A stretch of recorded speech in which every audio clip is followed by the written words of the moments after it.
Viktor Frankl was a Jewish psychiatrist whose life spanned most of the 20th century from 1905 to 1997.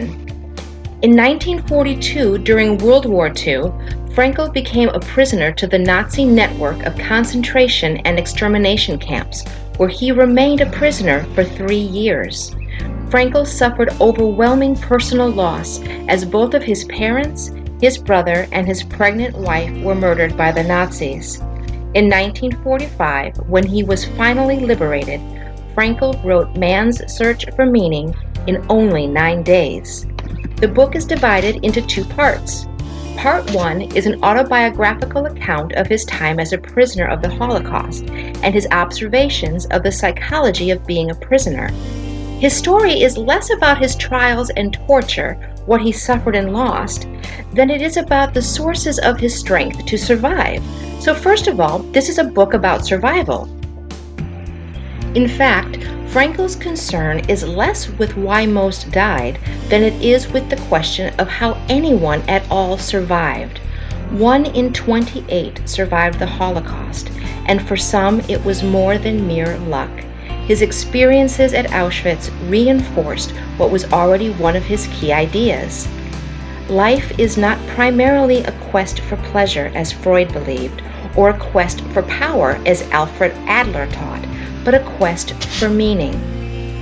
The greatest task for any person is to find meaning in his or her life. Frankl quotes Nietzsche several times in the book. Those who have a why to live can bear with almost any how. It is unarguable that his suffering and torment were as great as any person suffered in the 20th century, and when he speaks of being able to find meaning in his life, while a prisoner being threatened with the gas chamber every day for 3 years, he has credibility and a lesson to share with us all. In other words, he practiced what he preached. The second part of the book is about Frankl's theory, Logotherapy, in which he explains that each person must find for themselves what their meaning is. Asking, "What is the meaning of life?" is like asking a chess master, "What is the best chess move?"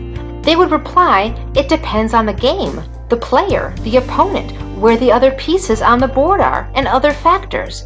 There is no one best chess move, just the best move at that particular moment in that particular game. So too, there is no one meaning to life. It changes depending on the person, what stage in life they are, their passions and skills, and many other factors. According to Frankl, we find meaning in 3 ways. The first is by creating a work or doing a deed. And this makes sense, doesn't it? People often find purpose and meaning in their lives through work.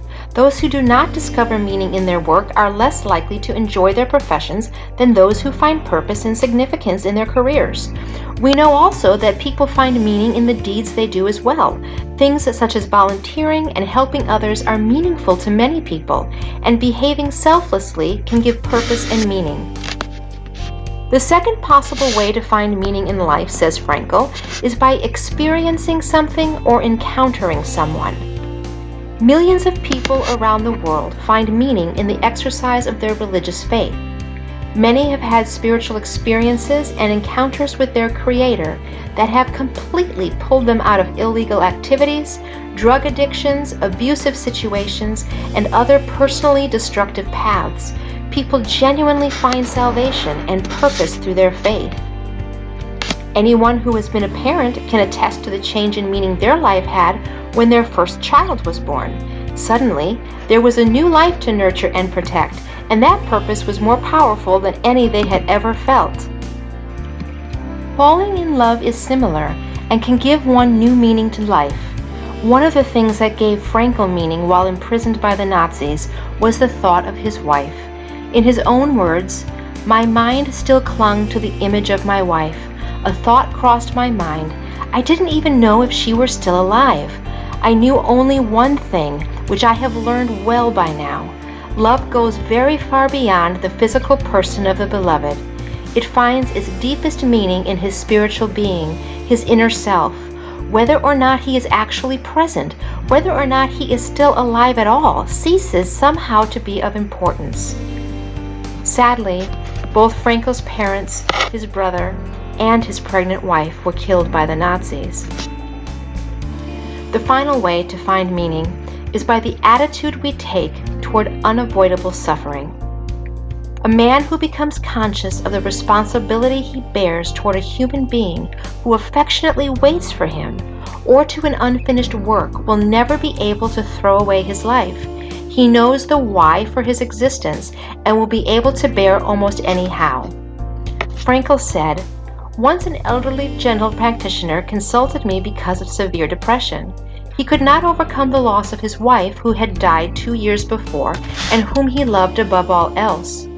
Now how could I help him? What should I tell him? Well, I refrained from telling him anything, but instead confronted him with the question, 'What would have happened, doctor, if you had died first and your wife would have had to survive you?'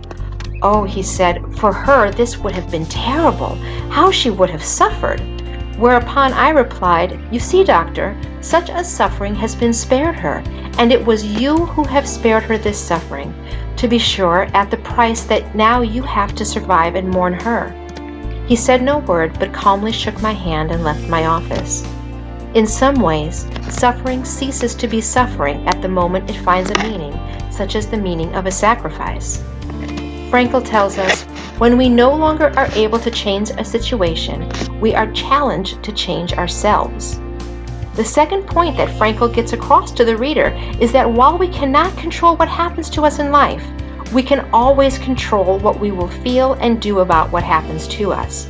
Forces beyond our control can take away everything we possess except one thing: our freedom to choose how we will respond to the situation.